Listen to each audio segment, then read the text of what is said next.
how did you know that I was the one? I knew that you were the one. I've never shared this with you. But one of the most important parts of that might even be the section you pay the most attention and focus to, is how the person... The one I'm with, is that the one? I really think it comes down to two large differences. But if you were really with your person, would you be sacrificing anything that really matters to you? No. Us staying in our relationship out of compromise and oftentimes out of fear, that is stopping us from finding our dream person. Because we have made dating so scary, we settle. The person you're asking this question about is probably the best boyfriend or girlfriend you've ever had. And if you're open to it, the worst quality one you'll ever have again. A lot of people are going to be separating from that person after listen to this. They're going to be like, oh yeah, no, they're definitely not the one. Listen. And then hopefully we build enough of confidence for them to actually make that decision and follow through with it.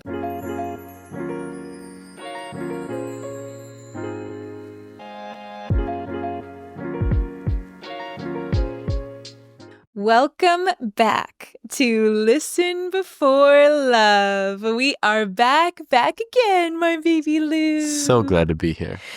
Oh, we have some really great conversations for you. We're planning something a little new, a little holiday treat, and we're going to see how everyone likes it and then continue on or do some pivots.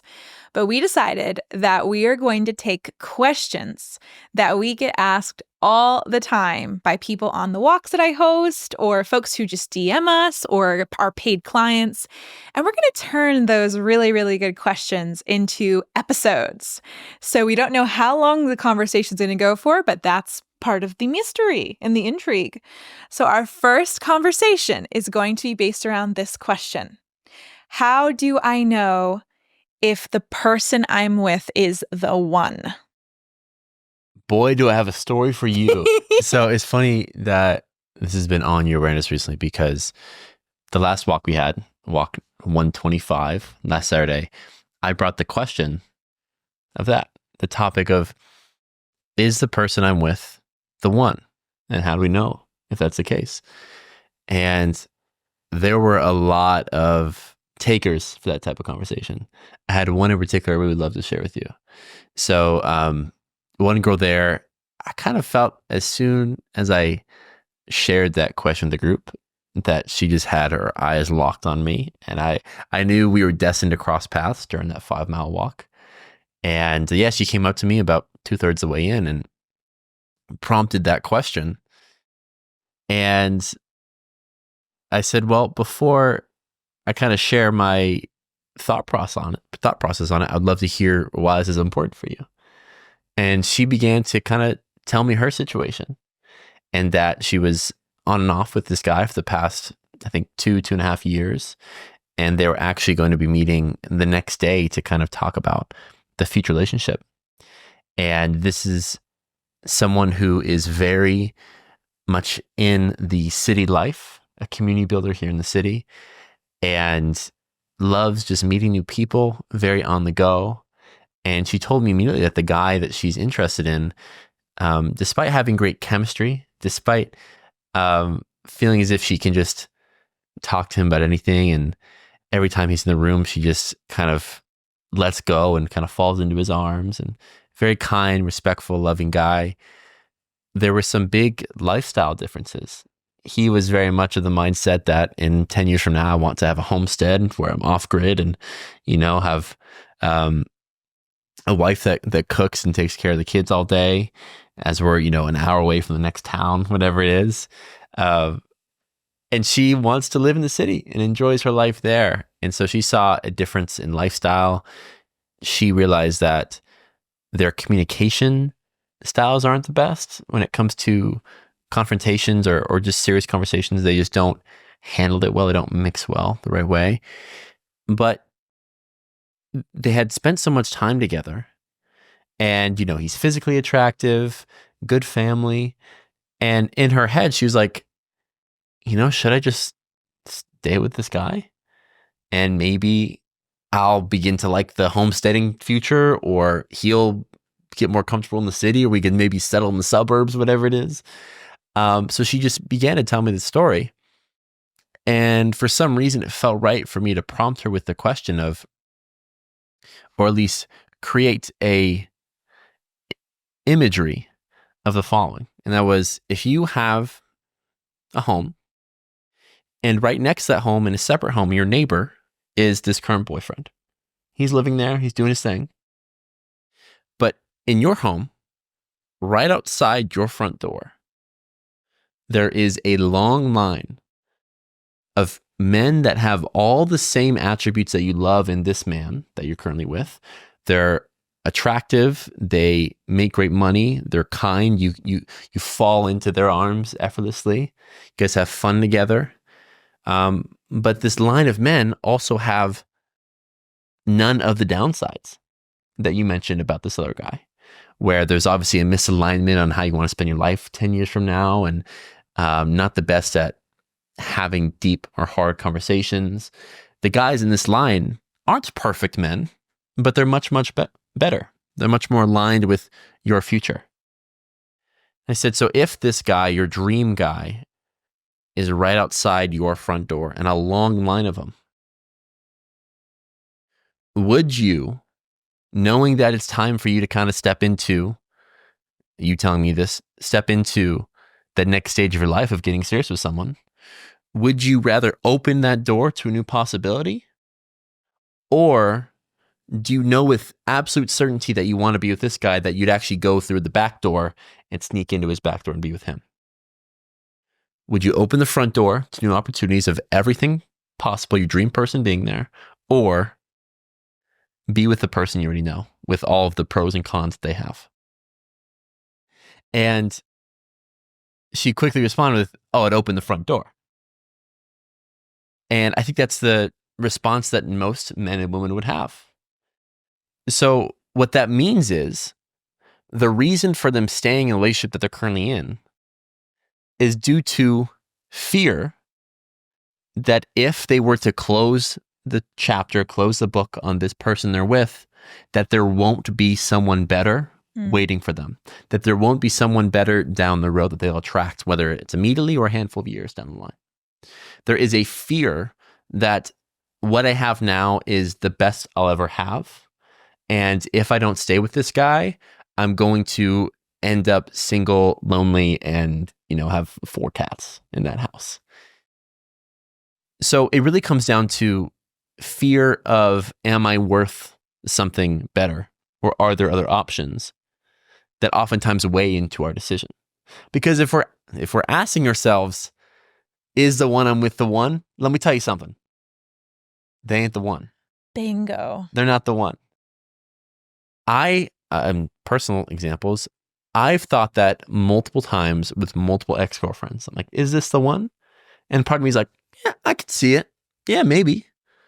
It's not like a perfect fit, but get along fine. We have a lot of fun. Similar paths for the future. But if I was being honest with myself, I knew there were just some differences that weren't ideal. And I would have to compromise on what I want to do with my life if I were to stay with them. Until I met you. And I've realized that if it's the one, there's no need to settle. There's no need to even question it. It's just like, yeah, this feels right. It's done. It's done. Yeah, the one. And so I was very glad that this woman I spoke to was so open and honest with me about her current situation. And the analogy that I made up, the image I planted in her head about their dream man standing outside the door, really exposes the true reality situation. And that is fear that they won't find someone better, that they won't attract someone, but they're not worthy of someone better. And that could be a worth issue, right? This is the only man that's ever loved me, whatever it is. Could be a worth issue. It could be, I don't know if anyone could ever make me feel the same way he has of this is the first person I've opened up to. This is the first person that I've gone to a deeper level relationship with. I don't know if that's possible again, because it's the only time it's ever happened. It's the only person I know of. Is that even possible? Mm. There's a lot of, and there's also like, if you live in a smaller town, it's like, what are the options? But what I've learned through my life, what I've seen with my clients, what I've seen with my friends is that if they begin with the belief that their dream person is out there, they will find them. But if you don't believe it's possible, 0% chance it's going to happen. And so, yeah, this was such a fascinating conversation. And yeah, I just love to hear what you think about that whole thing. That is such great advice, baby, because I think a lot of the time when people ask this question, they know how they feel deep down. They have an internal conflict that even brings them to ask you this question. And they almost, and it's funny because I think anytime I've been asked this question, I feel like people want me to say the answer that justifies the choices they're making. So I've had conversations very similarly on the walks where a girl had ended a relationship after this guy actually broke up with her pretty dramatically. I told the story before, but she found the walk the morning she got broken up with at 7 a.m. and literally came into the room and said, "I'm done. Peace out. I can't do this anymore," after 3 years. And then out of her just sheer hysteria and like, what is going on? What's happening to me? Took her dog on a walk, ran into our intro circle at the walk here in Austin, and then found our group. Talk about divine intervention. I had a very similar conversation with her, and her topic was, is there any possibility that the development of a man's frontal lobe will cause him to run from the relationship and come back once he turns 25? Okay, so this is how deep in the spin, the mental spin, this one person who is a lovely person, I love talking to her, was in saying, how can I make sense of this person's behavior? How can I almost, you think about taking a round peg and putting it into a square hole, like what's the answer? What's the one-liner? What's the story from someone on this walk that will justify what I'm going to do next? And so when I'm hearing the story, what I'm thinking about is like, people tell you so much in the question they ask. They expose the answer while they're asking the question. Mm-hmm. There is no excuse for poor behavior. There is no excuse for people treating you badly.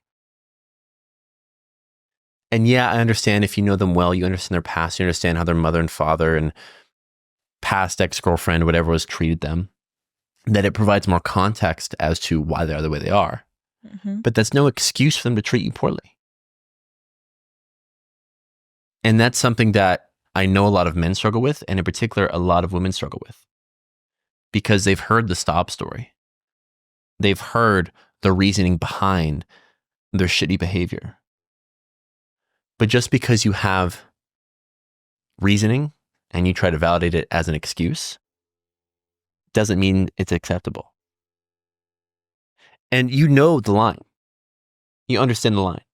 Because if their behavior that is driven by some traumatic event that happened in the past, if it is violating your own boundaries, if it's violating what you know feels right in a relationship, and it isn't just some tiny little insignificant behavior they do, but it's actually something meaningful that is affecting a relationship in oftentimes a negative way, that is cause for a deeper conversation with that person that I love you, I accept you, but this behavior is hurting me. That's necessary, because I see it all the time from both genders that they're being walked all over because someone is refusing to actually grow past what's happened to them. It's a huge step in society that more people are admitting that something in their past is dictating their current behavior, and that's fantastic, and I'm glad that they're there. And also, now that we understand it's time to grow from it. It's time to actually take that experience for what it was, an experience we can learn from, and actually learn from it. Not just read that chapter of the book of your life. Like, okay, good to know why that happened. No, actually apply what those words, what those memories, what those experiences did to you. And apply them so that you can become a better person because of it. There's not a single person that's ever been through anything in this life that justifies treating someone poorly. Period. And it's not a reflection of the people that did that thing to you. It's a reflection of you, yourself, and how you chose to react to it. And you're actually allowing the trauma, the pain, whatever it was that happened to you, you're actually allowing that same pain to spread to other people, especially the people you love, if you allow it to continue. And from the bird's eye perspective, that would be the last thing we'd ever want to happen. Our own pain, our own suffering, our own trauma, for us to use that to hurt others? What are we talking about here? But that's what I see happening over and over again in relationships. And there's no accountability, no responsibility from oftentimes both genders around this. And so I say this because if you are on the receiving end of undealt with trauma and it's hindering your human experience, making you feel less safe, less loved, less free around this person, it is worth bringing to the surface. It is worth having that conversation. And it is worth holding someone accountable for them to change. For them to make sure they can live their life without their past haunting the present moment in their future. I think what's really interesting while you were speaking, it made me notice that sometimes it's just not the right person. Exactly. And I think that one catch-22 it's happened as we've gotten more and more access to information around trauma and how your past dictates your present and attachment styles and the whole 400 books and ChatGPT and Claude that will give you relationship theories. And it makes people almost want to like force it more so that they can mold this person into the person they want them to be for them, when in reality, it's just not right. And when I was talking to that woman on the walk who was like, is my boyfriend's frontal lobe developed now? And that's why he broke up with me. And now he's 25 and he's coming back and asking to take me back. Is it because of his frontal lobe? It's like, you wouldn't be asking that 100 years ago. You would just say, bye. But now we know about the frontal lobe. So now we're going to bring the frontal lobe as another excuse to make ourselves feel more comfortable and explain why we were left. The reality is you felt abandoned and that hurt so badly. And we want to understand the pain. We don't want it to just be that this person left us. We want to understand.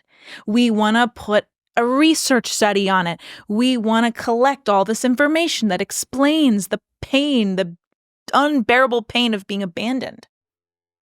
And I see so many people doing that, keeping themselves in situationships or bad relationships or relationships where it just doesn't feel right. It just doesn't fit. And they want to justify it with every study, every Claude, ChatGPT, podcast answer for what they know in their heart. They want to rationalize it as opposed to feel it. Now, back onto the original topic of, is this the one I'm with? Is that the one? Mm-hmm. I really think it comes down to two large differences or two large categories that people feel a discrepancy from themselves and their partner, at least their potential lifetime partner. And that is, there's a difference in what they want long-term. So this example of one wants to start a homestead while one starts to sit in the city, that's huge. And they can have all the other boxes checked, but if your vision for the future is not on the same page, that's a great sign this isn't your person. And you spending more time with this person is not only robbing yourself of finding your person that is fully aligned, it's also robbing your partner of being with someone that also wants to homestead with them, that also wants to churn butter and make outfits for the kids.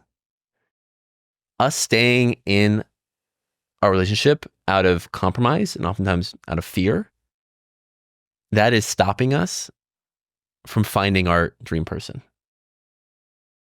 We are expanding the distance between ourselves and who we're meant to be the more we stay with the person that we're in.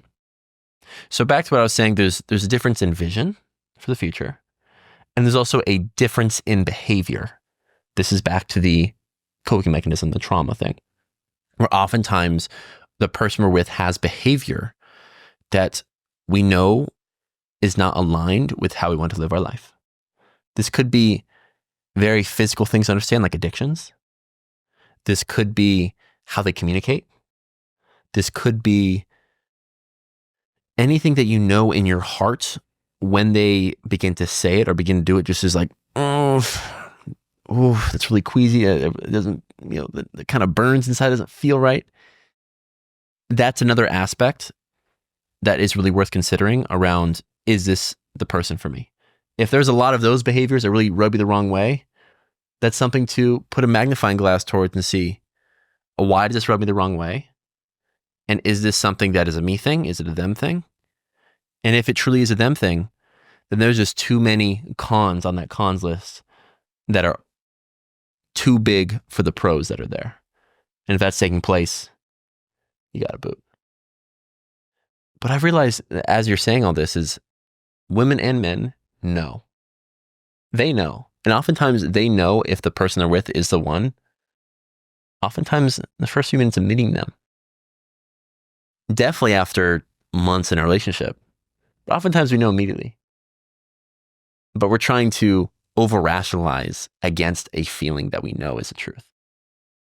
And so I know the underlying answer and response I want to give this question is, you already know.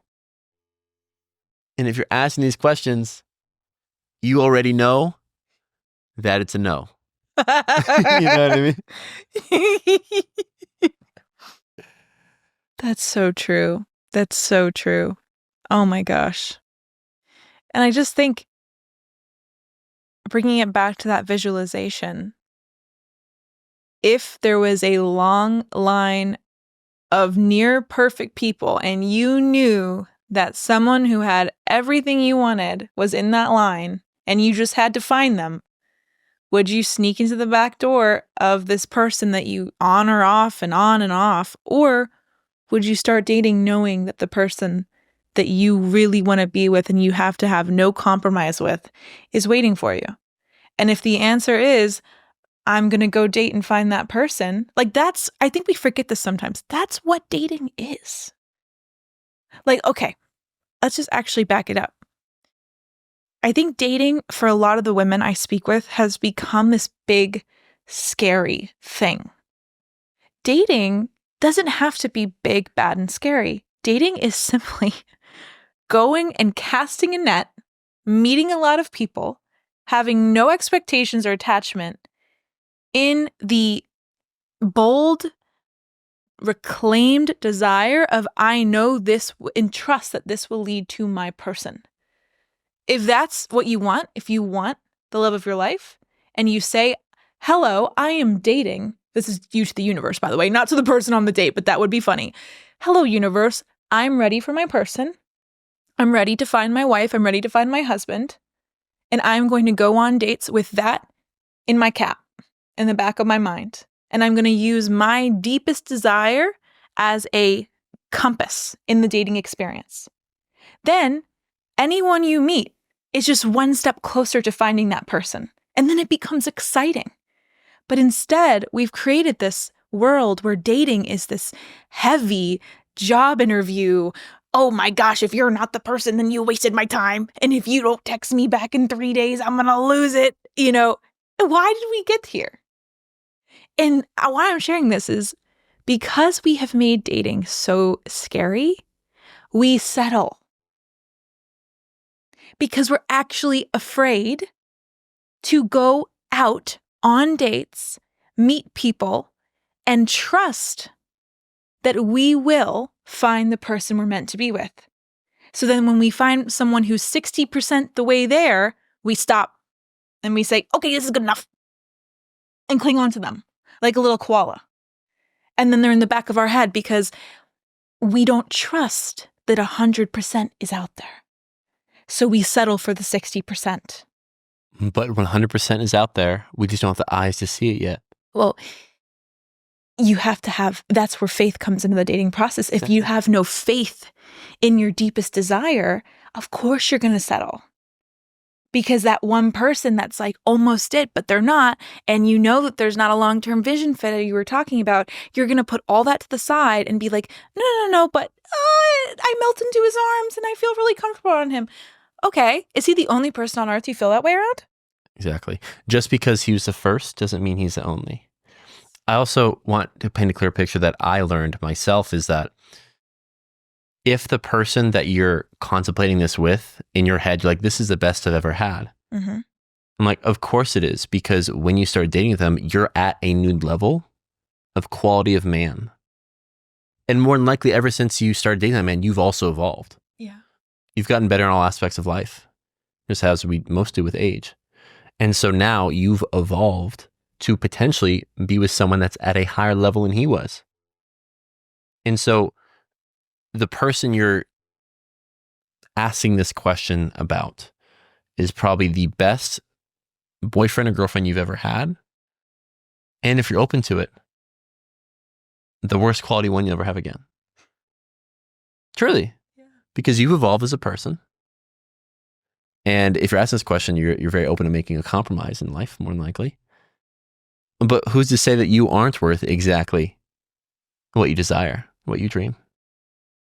And of course, like we've been into this before, you got to make sure that your dream man wants what you have, because everyone has a very similar picture, probably what their dream man is. And every single man has a very similar picture of what their dream woman is. Is that will they want you? And that's a whole other story for a completely different time. But it takes a level of feeling into what is the actual truth. Who am I? What do I deserve in a partner? And the person I'm currently with, do they meet what I deserve? And if that equation is not adding up, they're not the one. It's time for a change. It's time to embody a new belief system that will attract what you know you're meant to have. I want to add something to that too. I think to flip this the opposite way, how did you know that I was the one? So we talked about how you don't know. What was that? If you could put that into words. I knew that you were the one. I've never shared this with you. I knew you were the one where I felt as if I can be my full self with you. Like I can make all the jokes. I could literally not shower for days. I could. On my request. On your, you're crazy for that. That's another reason. But just, I knew that I can just be and you love me for that. I can just be myself at quote unquote my worst, if that's even a thing. And you love me for that. While simultaneously, in my mind and heart was like, oh my gosh, I need to step it up to be worthy of this woman. It's this very unique balance where I felt more seen, safe, and heard and loved by you, while simultaneously I felt pushed, not from you, but by myself, to become a higher version of myself, because that version is the one you deserve. And so if you want to ask yourself if the person you're with is the one, I would implore you to ask yourself, does this person call me forward to a higher version of myself, while simultaneously make me feel safe, seen, and loved the exact way I am right now? That's what you unlocked for me that made me know immediately, oh, you're the one. And ever since then, pretty much every day, you've shown me that just unconditional love, while simultaneously fueling me. Not through like, oh, you need to get off the couch, you need to do this. No, just all self-imposed, fuel to make the impact I want to make on the world, for myself, for others, and most importantly for you and our family. So it's a very unique feeling to have once you found the one. But once you felt that, you know that this is right. And this is how relationships were meant to be. This is a divine union. Aww. And we got called that today, by the way. yeah, exactly. And it's just, I just want this for every other person. And I know that I had chances to settle. You had chances to settle. And I'm so glad that we didn't, because we never would have given ourselves the opportunity to find each other. I love you. I love you too. You are my favorite person on the whole planet. Yes. Oh, yes, I'm serious. That's awesome. And I want to share something that I noticed as Cam was speaking. When we talk about the kind of person we're meant to be with, it's so much more about a feeling than a checklist. And we can hold both at the same time. And when we talk about, in a prior episode, the soulmate checklist, which, by the way, can be very clarifying on this question of how do I know they're the one, right?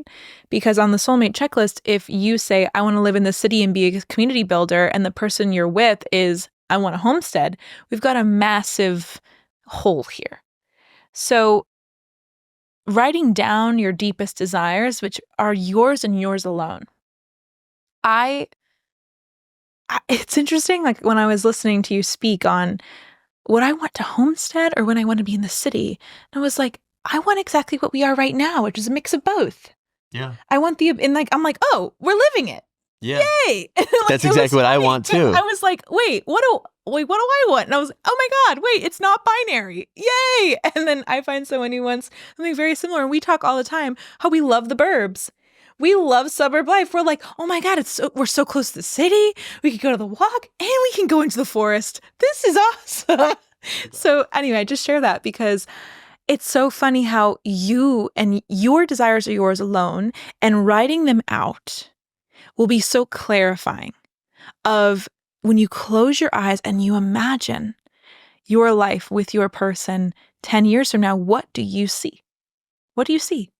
And whatever you see is usually coming from a deep down place that you probably started having as a child, especially for women. And you start to see this almost like fairy tale that's custom made for you. That's not just a vision in your head for no reason.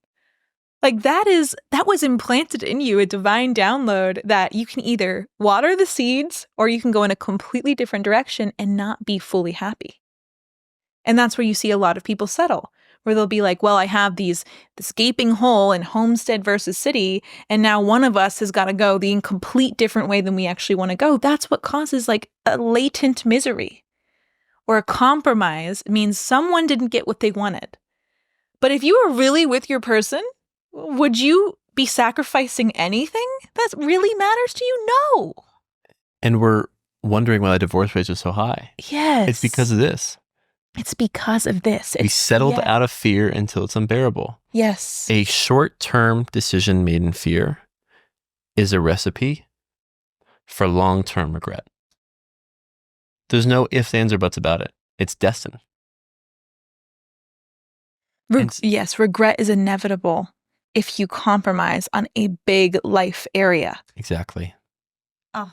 And so either face the short-term uncomfortability of parting ways with the person you know isn't your person and putting yourself out there to attract that short-term uncomfortability, or deal with the long-term uncomfortability, oftentimes the misery that comes with regretting the decision you're making now. Mm-hmm. I see that over and over again. And people deserve every desire. They deserve their dream. And it's not a matter of if that dream is possible, as we have experienced and many, many others are experiencing. It's not a matter if that dream is possible. It's, are we willing to believe it's possible? That is the problem. But the moment I believed it was possible to have everything I've ever wanted, and the moment you literally wrote down a list, believing it was possible, and that you are worthy of it, you're deserving of it, and you will not do anything, any behavior of compromising on what you know feels right to you. That laser focus is what attracted me. And mine attracted you. And we got exactly what we wanted because we dared big enough to believe we're worthy of it. I have a question. Is there anything that you sacrificed in our relationship that's very important to you? Anything I sacrifice in our relationship?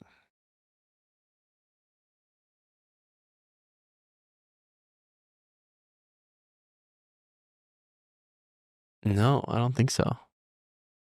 I think in my head, before we started dating, I thought there was a chance that I would be living a lifestyle of more travel, of different homes in different parts of the world. But that wasn't necessarily like a deal breaker for me.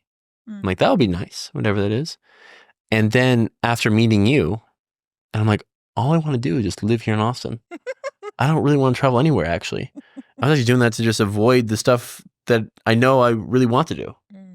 And now, like, there's nothing better than staying in one place, building businesses, building in-person communities here with you.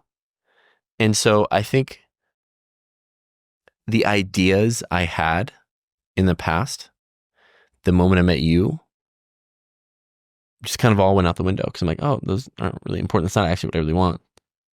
I want this. And whatever this looks like, I'm down for. And so I knew that I was going to get this. And I wasn't really sure on the other big things in life. But I did know that I had a fire in my chest to work towards a mission and work towards the purpose I'm currently on. And I knew I would inevitably meet someone like you. Nothing else mattered to me.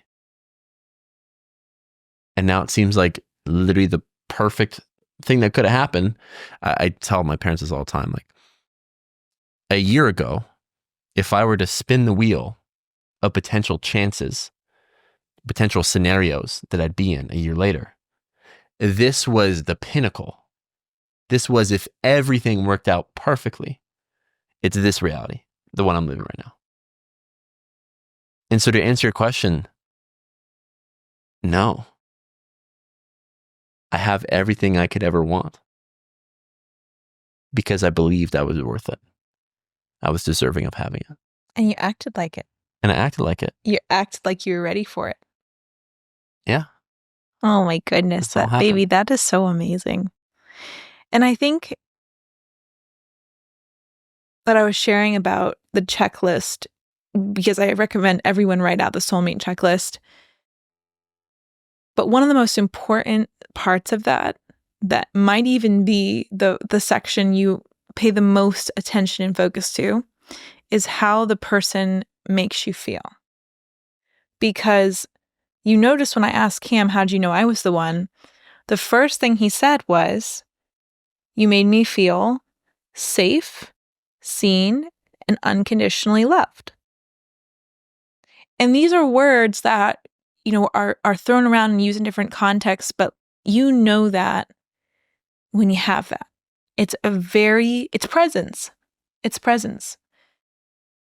And when you find that and you realize that like that's the reason we're on earth, and then you're like, oh my gosh, when I'm around this person, I can just be myself without filters, myself without wondering what I look like at certain angles, myself without anxiety, myself without performance. I can just be. There's something so magical about that there are few people on earth who will bring out that side of you, who have really gotten themselves to be in the place where they can bring that side of you. And I truly believe that it's activated with this special person, for you it's me, that also goes from the platonic to the romantic. And then it's like, oh my gosh, this person's everything. Yeah. Like, it's amazing. And when I think about my perfect day, it's just us doing anything. Like us just like walking around, us just sitting on the couch and being like beep, beep, beep. Like us doing anything is literally heaven. As long as you're there. We can be standing in line at DMV all day. And we just be having the best time. Yeah. And it's like when you have that, and I know it's so cliche and you hear people talk about this, but it's this feeling that if you haven't felt it yet, or if you haven't felt it in a romantic context, but you felt it with a friend, just know it exists. Trust that it exists. We exist. And what we're talking about right now is so real. It's something that, like, I truly believe if everyone owned their deepest desires, clarified the signal of what they were looking for, and did not settle until they found it, we would have no war on earth. Because this feeling is the best feeling ever. You feel unstoppable. You feel endlessly inspired, endlessly creative. Like you are this beautiful, like, source of energy that's pure love. And then you go and look at the person and they're just like, yeah, like, go, baby. And it's just amazing. It's so amazing. It's the best feeling on earth. The best feeling on earth. Oh. And we want that for everyone. Yeah. We know it's possible for everyone. Yes. We just need them to believe it's possible first and start acting like it. And they'll get it. Inevitably, maybe not immediately, but it'll happen. Exactly how it's supposed to. Oh, I love it. I just want everyone to really, really feel into what we're saying. If you're going back and forth on this question, or if you've always wondered, how do I know that this person is the one? You can feel it. You can feel it. And then if you don't feel it, that's an answer. That's signal. Especially if you're someone who prioritizes your own growth, your own freedom, who's constantly working to look over and pull over the stones and look at the moss underneath and really go there. If you are that kind of a person, I promise you keep walking this path and you have full faith and trust and belief that the person who's meant to be with you, you will find each other, you will attract each other effortlessly. It will happen. It will happen. And I know how annoying that it is to hear us say this. I remember I used to hear stuff like this as somebody who was single and was like, I just really want to be with that person. And then I'd be like, oh, fuck you people. Just say, like, be patient. It'll happen. Fuck you happy people. Yeah, it's like, Dad, not this again. But like, I'm talking straight to you and looking you right in the eyeball. Keep the faith. Do not settle. If you are on this path and our story resonates with you, keep walking the path. Do not see dating as scary. See it as an opportunity to have little stepping stones to your person. It's a fun whirlwind adventure where you get to know people, and you also get to practice letting them fall away when it's not right. You get to practice clarifying the signal. You get to practice clarifying your desire. You get to feel into the other person and say, who am I around this person? And do they bring out a version of me that feels true, that feels free, that feels alive? Dating is the most amazing personal growth Super Bowl. Just like spending time with your family. Dating is the other big. It's like the big tournament of the year, right?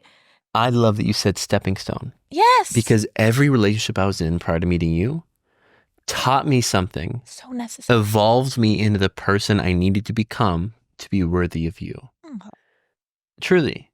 And when you see through that lens, you look at every relationship you've had in the past, everything you have going forward, as a necessary stepping stone to get to your person. It is molding you through experience, through trial and error, the person you're willing to become, you're ready to become for the one. I love it. I love it. And Cam and I wish you the most amazing luck if you're single out there and you're looking and you are ready for your husband or your wife or a deeper commitment. We challenge you to go out on a date this week. One date. Only if it feels right. Only if it feels right. If it feels right. Don't be forcing anything right here. But okay, I'm saying this because a lot of the women I work with are afraid to go on dates. And I also used to be like that. So for men, it's different. For women, it feels a lot more high stakes right now and they're very anxious about it. But I want to leave you this parting message, men or women who have not put themselves out there, who want their husband or want their wife, but you haven't been on a date in 6 months. Let this be your spark to action, your call to action. Go on a date. Just one.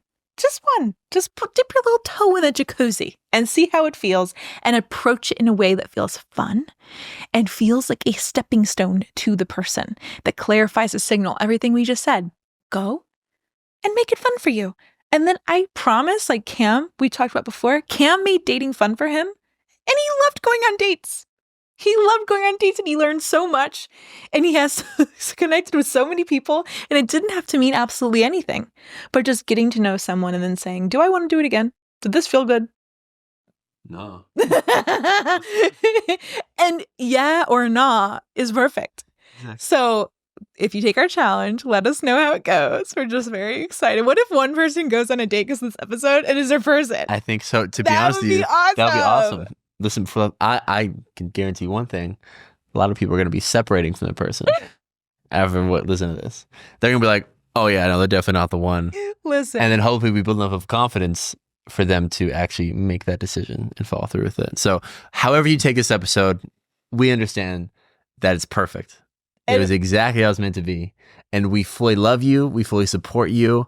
And we're so, so excited for the next chapter of you and your life and your love life. And that person is coming. Oh my gosh. Thank you for being here with us. We are so grateful for you. I wanted to give you a little cute announcement. Ooh, we're so excited about this.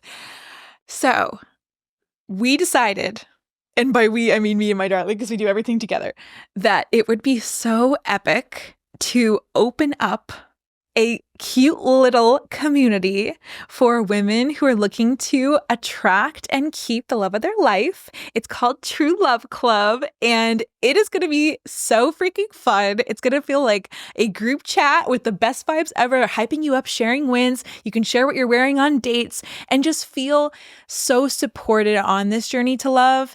This is the first time I've done a group offering for women, and I honestly think I'm going to dial back any kind of one-on-one offerings that I'm doing and focus fully on this community, which is just $55 a month. So nothing crazy.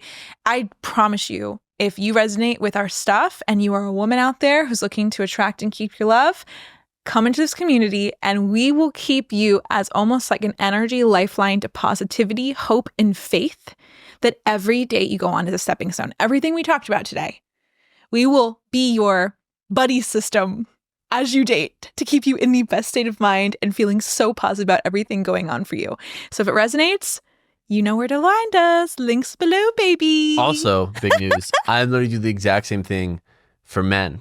Now, my men thing is going to be called True Brotherhood. The same community, same also $55 a month online. This is going to be an extension of what I've built already here in Austin and Bali. When it comes to the in-person men's circles, we're going to do that online, but we're reframing it up a little bit. Less men's circles, more like us coming together to just be the best humans that we possibly can be. The biggest subjects and categories we're going to be focusing on is happiness, health, and wealth. We're going to get all those dialed in and we're going to do it together so that as a byproduct, we are ready to attract our dream person. And we have everything we could ever want and need to achieve all of our goals and to live life to the fullest. There's a desperate need for this out there. And I'm so, so happy and excited that you and I are now stepping into that role of co-creating it with everyone who wants to join, for everyone who's ready. Yeah. This is our first time doing paid communities, and we're so excited. The first of many. I already have around 15 amazing women who have joined me in True Love Club, and I honestly see it growing into thousands, and same for True Brotherhood. And I'm going to put this into the universe. there will probably be some matchmaking going on between these communities because we got base legends, the best ladies on the internet. There's going to be one couple is coming out of this, and it's probably going to be you. Hey, facts. We'll have some like mutual meetups type thing, online, in person. Low stakes. Chill. Just people with similar values come together. No expectation.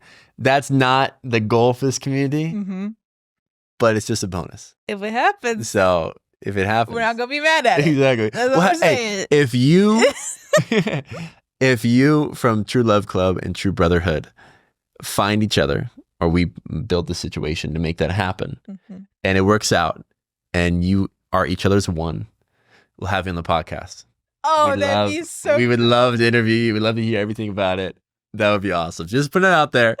It's going to happen. It's going to happen. Probably, I think there should be multiple. Bound to be, at first, dozens, then probably hundreds of people. Yep. It's bound to happen. Because listen, if you're drawn to my energy as a woman or a man, and you're drawn to Cam as a woman or a man, then that just makes total sense. It's like we're probably some kind of gateway to coupledom. Most definitely. Like, if they're drawn to us, then they'd be drawn to each other. Of course. Right? And everyone, and this is the real magic that it's a whole nother episode, but the real magic of these communities is that Cam and I realized that one of the skills we have not been utilizing enough is our curation skills. So we are like lighthouses that naturally attract people with the same values of curiosity, kindness, open-mindedness, and everyone who meets in our containers, whether it's our gratitude call or these communities, really like each other. Like, that's why the walks got so popular here, is I would effortlessly attract people who are the same values. So we now realize this like unconscious competence within ourselves of being really, really great curators of energy and people. And in 2025, we're dialing that up so many notches because that is one of our biggest skills, baby. So who knows where that's going to take us? I'm so excited. I can't wait. So find the links below if you're interested in anything. Literally all of our projects are on our little websites below. And we are so grateful for you. If you're, not interested, but you know a friend who'd be interested, send that link their way, baby. And let us know, because we would love to just like keep you in mind and thank you and appreciate you for supporting our show. So with that, that's all we got for you today, folks. That's really it. Thank you for joining us for another episode. You handled that so well. As you always do. Thank you for joining us for another episode of Listen Before Love. If you enjoyed that, please make sure to share it with those who you feel will get some entertainment, enjoyment, value from this. And also, if you're listening to this on Spotify, Apple Music, any of the streaming platforms, we'd love for you to rate our show 5 stars or rate it whatever you felt as if your value was. Our intention is to make sure that everyone that is ready to hear these conversations, that have the eyes and the ears to see and hear these conversations, that this is available for them. And the best way to do that is to expand this out by rating it 5 stars, by sharing it with friends, leaving likes and comments, and the people who are ready for it will find it. And just as a little note, because I don't think anyone realizes this until you're making content, one small little emoji comment, if you're watching this, goes a huge, long way in the algorithm, daddy algo, okay? So if you can just pop a comment or a rating or write a review, it doesn't have to be anything crazy or long. We will remember that forever. We'll be grateful for you forever, especially in this beginning time of the show. We think next year, this is honestly going to be really large, and we have a lot of projects that are going to just pop. And we would love to know who's with us on this ride, because we don't know if you're here with us unless you say something. So put a little love in the comments, and then we'll know that you guys are real ones and you're rocking with us. But we'll leave it there. We love you so much, and we hope you have an amazing week, y'all. Enjoy the holidays. Bye.